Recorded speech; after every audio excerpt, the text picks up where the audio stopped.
ರಾಮ ರಾಮ ಗುಣ ಸೇಮ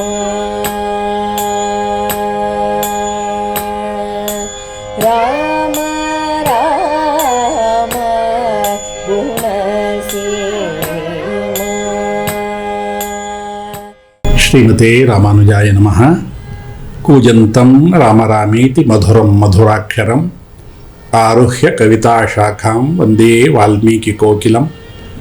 ಪುಣ್ಯಾಂಭೋಜ ವಿಕಾಸಾಯ ಪಾಪಧ್ವಾಂತಕ್ಷಯಾಯ ಚ ಶ್ರೀಮಾನ್ ಆವಿರಭೂದ್ಭೂಮೌ ರಾಮಾನುಜ ದಿವಾಕರಃ. ತೃಣೀಕೃತ ವಿರಿಂಚಾದಿ ನಿರಂಕುಶ ವಿಭೂತಯಃ ರಾಮಾನುಜ ಪದಾಂಭೋಜ ಸಮಾಶ್ರಯಣ ಶಾಲಿನಃ. ಹೇಮಾದ್ರಿ ನಿಭಗಾತ್ರಾಯ ಸೀತಾಶೋಕ ವಿನಾಶಿನೇ ರಾಮಾಂಘ್ರಿ ಸೇವಕಾಯ ಸ್ಯಾತ್ ಆಂಜನೇಯಾಯ ಮಂಗಳಂ. ತಸ್ಮೈ ರಾಮಾನುಜಾರ್ಯಾಯ ನಮಃ ಪರಮಯೋಗಿನೇ ಯಶ್ರುತಿ ಸ್ಮೃತಿ ಸೂತ್ರಾಣಾಂ ಅಂತರ್ಜರಮಶೀಷಮತ್. ಹನುಮಂತನಿಗೆ ಸೀತೆಯನ್ನು ಕಂಡ ಸಂತೋಷ ಒಂದು ಕಡೆ, ಆದರೆ ಅಷ್ಟೇ ದುಃಖ ಆವರಿಸ್ಬಿಡ್ತು. ಸೀತೆಯನ್ನು ನೋಡಿದ, ಸೀತೆಯ ಸುತ್ತಲೂ ಇದ್ದಂಥ ರಾಕ್ಷಸಿಯರನ್ನೆಲ್ಲ ಕಂಡ, ಅವನಿಗೆ ದಿಗ್ಭ್ರಮೆ ಆಗಿಬಿಡ್ತು.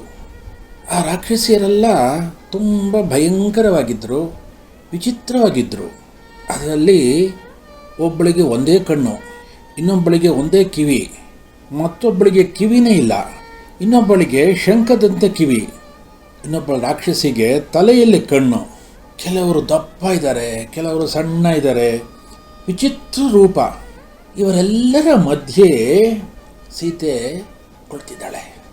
ಈ ರಾಕ್ಷಸರ ಕೈಯಲ್ಲೆಲ್ಲ ಶೂಲ, ಕತ್ತಿ ಮುಂತಾದಂಥ ಆಯುಧಗಳು. ಪದೇ ಪದೇ ಈ ರಾಕ್ಷಸಿಯರೆಲ್ಲ ಸೀತೆಯನ್ನು ಬೆದರಿಸ್ತಾ ಇದ್ದಾರೆ.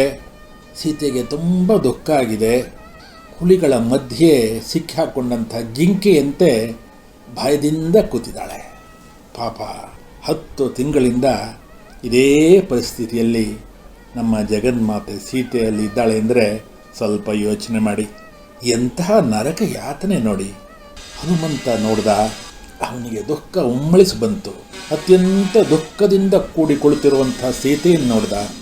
ತಪಸ್ವಿನಿಯಂತೆ ಅವಳಿಗೆ ಕಂಡ್ಲು. ಜನಕರಾಜನ ಪುತ್ರಿಯಾಗಿ, ಮಹಾಪ್ರತಾಪಿಯಾದಂಥ ದಶರಥನ ಸೊಸೆಯಾಗಿ, ಸರ್ವಶಕ್ತನಾದ ರಾಮನ ಪತ್ನಿಯಾದ ಸೀತೆಗೆ ಇಂತಹ ಗತಿ ಒದಗಿತಲ್ಲ ಅಂತ ಹನುಮಂತ ತುಂಬ ದುಃಖಪಟ್ಟ. ಸೀತೆಯನ್ನು ತಾನು ಮೊದಲು ಕಂಡಿದ್ದಕ್ಕೆ ಹನುಮಂತನಿಗೆ ಆನಂದ ಆಯಿತು. ಕೋಟ್ಯಾವಧಿ ವಾನರರಲ್ಲಿ ನನಗೆ ಈ ಭಾಗ್ಯ ಸಿಕ್ತಲ್ಲ ಅಂತ ಹೆಮ್ಮೆ ಪಡ್ತಾನೆ. ಹನುಮಂತ ಸೀತೆಯನ್ನು ಕಾಣುವುದಕ್ಕೂ ಮುಂಚೆ ತಾನು ರಾಮದೂತ ಅಂದ್ಕೊಳ್ತಾನೆ. ಸೀತಾ ದರ್ಶನ ಆದಮೇಲೆ ದಾಸೋಹಂ ಕೋಸಲೇಂದ್ರಸ್ಯ ಅಂತ ತಾನು ರಾಮದಾಸ ಅಂತ ಹೇಳ್ಕೊಳ್ತಾನೆ. ಇದೇ ಭಗವತ್ ಶೇಷತ್ವ ಜ್ಞಾನ. ನಾನು ದಾಸ ಅನ್ನುವಂಥ ಭಾವನೆ ಯಾವಾಗ ಬರುತ್ತೆ ಅಂದರೆ ಮಹಾಲಕ್ಷ್ಮಿಯ ಅನುಗ್ರಹ, ಮಹಾಲಕ್ಷ್ಮಿಯ ಕೃಪೆ ಬಂದಾಗ. ಸೀತಾಲಕ್ಷ್ಮಿಯ ದರ್ಶನದ ನಂತರ ಹನುಮಂತ ರಾಮದಾಸನಾದ. ಹೀಗೆ ಹನುಮಂತ ಸೀತೆಯ ಮಹಿಮೆಯನ್ನು ಅಪಾರವಾಗಿ ವರ್ಣಿಸಿದ್ದಾನೆ. ಸೀತೆಯನ್ನು ಕಾಣೋದಕ್ಕೂ ಮೊದಲು ರಾಮ ಸೀತೆಗಾಗಿ ವ್ಯಥೆ ಪಡ್ತಾ ಇದ್ನಲ್ಲ, ಕಿಷ್ಕಿಂಧೆಯಲ್ಲಿ ಗೋಳಾಡ್ತಾ ಇದ್ನಲ್ಲ, ಅವಾಗೆಲ್ಲ ಹನುಮಂತ ಅಂದ್ಕೊಳ್ತಾ ಇದ್ದ, ಯಾಕೆ ರಾಮ ಇಷ್ಟು ಗೋಳಾಡ್ತಾನೆ, ಇಷ್ಟು ಅಳುತ್ತಾನೆ, ವಸಿಷ್ಠರ ಶಿಷ್ಯನಾಗಿ ಹೀಗೆ ಸ್ತ್ರೀ ವ್ಯಾಮೋಹವೇ ಅಂತ ಯೋಚನೆ ಮಾಡ್ತಾ ಇದ್ದ. ಆದರೆ ಇಲ್ಲಿ ಅಶೋಕವನದಲ್ಲಿ ಆ ದೇವತಾ ಸ್ತ್ರೀಯಾದಂತಹ ಸೀತೆಯನ್ನು ಕಂಡ ಮೇಲೆ ಅವನು ಹೇಳ್ತಾನೆ, ರಾಮ ಸೀತೆಗಾಗಿ ಅತ್ತಿದ್ದು ಏನೇನೂ ಸಾಲದು ಅನ್ನುವಂಥ ಭಾವನೆ ಬರುತ್ತೆ.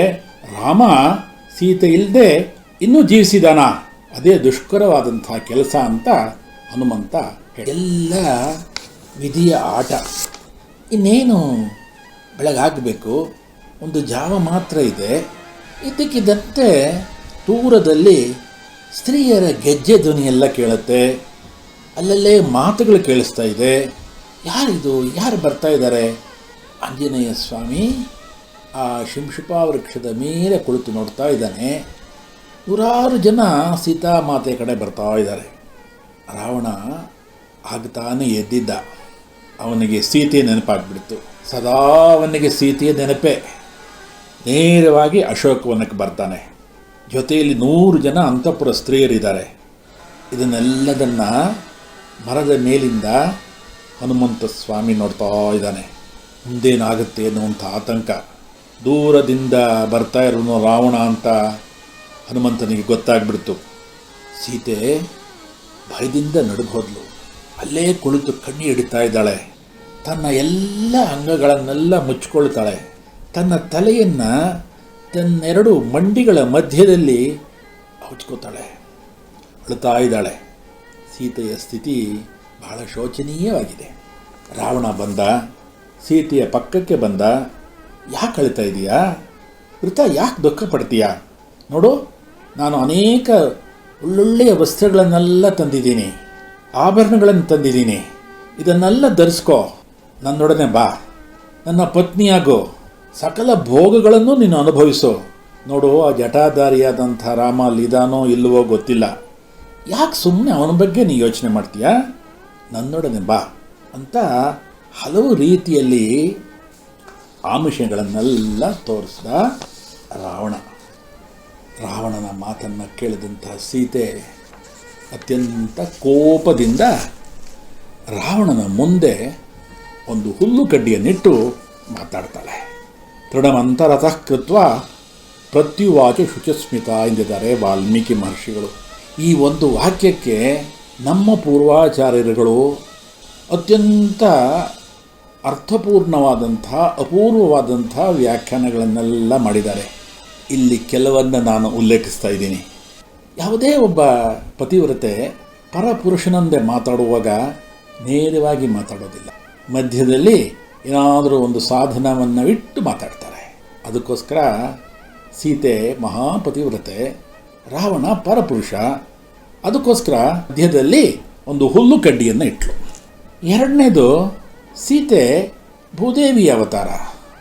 ಲಕ್ಷ್ಮೀ ಕಟಾಕ್ಷ ಒಂದು ವಸ್ತು ಬಿದ್ದುಬಿಟ್ರೆ ಅವನ ಜಯ ಖಂಡಿತ. ಸೀತೆ ನೇರವಾಗಿ ರಾವಣನನ್ನು ನೋಡಿಬಿಟ್ಟಿದ್ರೆ ರಾವಣನಿಗೆ ಜಯ ಆಗ್ತಾ ಇತ್ತು.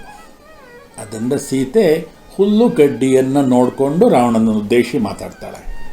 ಇನ್ನೊಂದು ಕಾರಣ, ರಾವಣ ತಂದಿದ್ದಂತಹ ವಸ್ತುಗಳು, ಆಭರಣಗಳು, ವಸ್ತ್ರಗಳು ಇದೆಲ್ಲವೂ ನನಗೆ ತೃಣ ಸಮಾನ ಅಂತ ಹೇಳುವಂಥ ಸಂಕೇತ ಈ ಹುಲ್ಲು ಕಡ್ಡಿಯಲ್ಲಿದೆ. ಇನ್ನೊಂದು, ಹುಲ್ಲನ್ನು ತಿನ್ನೋದು ಪಶು, ನೀನು ಪಶು ಸಮಾನ ಅಂತ ರಾವಣನಿಗೆ ಸಾಂಕೇತಿಕವಾಗಿ ಹೇಳ್ತಾರೆ. ನಮ್ಮ ಸಿದ್ಧಾಂತದ ಪ್ರಕಾರ ಲಕ್ಷ್ಮಿ ಪುರುಷಕಾರ್ಯ ಸ್ವರೂಪಿಣಿ. ಜೀವನನ್ನು, ಪರಮಾತ್ಮನನ್ನು ಒಂದುಗೂಡಿಸುವಂತಹ ಕೆಲಸ ಜಗನ್ಮಾತೆಯದು. ಇಲ್ಲೂ ಸಹ ರಾವಣನನ್ನು ರಾಮನೊನಗೆ ಸೇರಿಸುವಂತಹ ಪ್ರಯತ್ನವನ್ನು ಮಾಡ್ತಾಳೆ. ಹಿಂದೆ ಚಿತ್ರಕೂಟದಲ್ಲಿ ಕಾಕಾಸುರನಿಗೆ ರಾಮ ಇದೇ ರೀತಿ ಒಂದು ಹುಲ್ಲು ಕಡ್ಡಿಯಿಂದ ಬ್ರಹ್ಮಾಸ್ತ್ರವನ್ನು ಪ್ರಯೋಗಿಸ್ಬಿಟ್ಟ. ಅವನು 3 ಲೋಕ ಸಂಚಾರ ಮಾಡಿದ್ರು ಯಾರೂ ರಕ್ಷಿಸೋಕ್ಕಾಗಲಿಲ್ಲ. ಅದಕ್ಕೋಸ್ಕರ ಸೀತೆ ರಾವಣನ ಮುಂದೆ ಈ ಹುಲ್ಲು ಕಡ್ಡಿಯನ್ನಿಟ್ಟು ಹೇಳ್ತಾಳೆ, ನೋಡು, ಮುಂದೆ ರಾಮ ನಿನ್ನನ್ನು ಈ ರೀತಿ ಸಂಹಾರ ಮಾಡ್ತಾನೆ ಅಂತ. ಕೊನೆಗೆ ಸೀತೆ ರಾವಣನನ್ನು ಕುರಿತು ಹುಲ್ಲು ಕಡ್ಡಿಯ ನೋಡ್ತಾ ಹೇಳ್ತಾಳೆ, ನೋಡು, ಈಗಲೂ ಕಾಲ ಮಿಂಚಿಲ್ಲ. ನೀನು ರಾಮನೊಡನೆ ಸ್ನೇಹ ಮಾಡು, ಮೈತ್ರಿ ಮಾಡ್ಕೋ, ರಾಮ ಖಂಡಿತ ನಿನ್ನನ್ನು ಕ್ಷಮಿಸ್ತಾನೆ ಅಂತ ಹೇಳ್ತಾಳೆ. ಸೀತೆಯ ಬುದ್ಧಿವಾದದ ಮಾತುಗಳು ರಾವಣನ ಕಿವಿಗೆ ಹೋಗೋದಿಲ್ಲ. ಇದರಿಂದ ಅಪಾರ ಕೋಪ ಬರುತ್ತೆ. ಅವನು ಗದರಿಸ್ತಾನೆ, ನೋಡು ಸೀತೆ, ಇನ್ನು 2 ತಿಂಗಳು ನಿನಗೆ ಅವಧಿ ಕೊಡ್ತೀನಿ. ಅಷ್ಟರಲ್ಲಿ ನೀನು ನನ್ನನ್ನು ವರಿಸಬೇಕು, ಒಪ್ಕೋಬೇಕು. ಇಲ್ಲದಿದ್ದರೆ ನಿನ್ನನ್ನು ಕೊಂದು ಬಿಡ್ತೀನಿ, ನಾನು ಭಕ್ಷಿಸ್ತೇನೆ ಅಂತ ರಾವಣ ಗದರಿಸ್ತಾನೆ. ಇದೆಲ್ಲ ಹೇಳಿದ ಮೇಲೆ ರಾವಣ ತನ್ನ ಅರಮನೆಗೆ ವಾಪಸ್ ಹೋಗ್ತಾನೆ. ಇತ್ತ ಎಲ್ಲ ರಾಕ್ಷಸಿಯರು ಸೀತೆಯನ್ನು ಹಲವು ರೀತಿಯಲ್ಲಿ ಹಿಂಸೆ ಮಾಡೋಕ್ಕೆ ಶುರು ಮಾಡ್ತಾರೆ. ಸೀತೆ ಈ ರೀತಿಯ ಹಿಂಸೆಯನ್ನು ತಾಳಲಾರದೆ ಆತ್ಮಹತ್ಯೆ ಮಾಡ್ಕೋಬೇಕು ಅಂತ ಯೋಚನೆ ಮಾಡ್ತಾಳೆ. ನನಗೆ ಬೇರೆ ಇನ್ನೇನು ದಾರಿ ಇಲ್ಲ ಅಂತ ಯೋಚನೆ ಮಾಡ್ತಾಳೆ. ಇದೆಲ್ಲದನ್ನು ಆ ಶಿಂಶುಪ ವೃಕ್ಷದ ಮೇಲೆ ಕುಳಿತಿರುವಂಥ ಆಂಜನೇಯ ಸ್ವಾಮಿ ಎಲ್ಲದನ್ನು ಕೇಳ್ತಾ ಇದ್ದಾನೆ, ಎಲ್ಲದನ್ನೂ ನೋಡ್ತಾ ಇದ್ದಾನೆ. ಸಮಯ ಬರಲಿ ಅಂತ ಕಾಯ್ತಾ ಇದ್ದಾನೆ. ಈ ರಾಕ್ಷಸಿಯರಲ್ಲಿ ಒಬ್ಬಳು ತ್ರಿಜಟೆ ಅಂತ. ಆ ತ್ರಿಜಟೆ ಬೇರೆ ಯಾರೂ ಅಲ್ಲ, ವಿಭೀಷಣನ ಮಗಳು. ಅವಳು ಈ ರಾಕ್ಷಸರಿಗೆಲ್ಲ ಹೇಳ್ತಾರೆ, ನೋಡು, ಈ ರೀತಿ ಸೀತೆಯನ್ನು ಹಿಂಸೆ ಮಾಡೋದು ಬೇಡ. ಅವಳು ಮಹಾಪತಿವ್ರತೆ, ಅವಳಿಗೆ ಒಳ್ಳೆ ಕಾಲ ಬರುತ್ತೆ. ನಾನು ನಿನ್ನೆ ಒಂದು ಸ್ವಪ್ನವನ್ನು ನೋಡಿದೆ. ಅದು ಭಯಂಕರವಾದಂಥ ಸ್ವಪ್ನ. ಆ ಸ್ವಪ್ನ ವೃತ್ತಾಂತವನ್ನು ನಿಮಗೆಲ್ಲ ಹೇಳ್ತೀನಿ, ಆವಾಗ ನಿಮಗೆ ಸತ್ಯ ಗೊತ್ತಾಗುತ್ತೆ ಅಂತ ಹೇಳ್ತಾಳೆ. ನಾಳೆ ತ್ರಿಜಟೆಯ ಸ್ವಪ್ನ ವೃತ್ತಾಂತವನ್ನು ಕೇಳೋಣ. ಲೋಕಾ ಸಮಸ್ತ ಸುಖಿನೋ ಭವಂತು. ಶ್ರೀಮತೆ ರಾಮಾನುಜಾಯ ನಮಃ.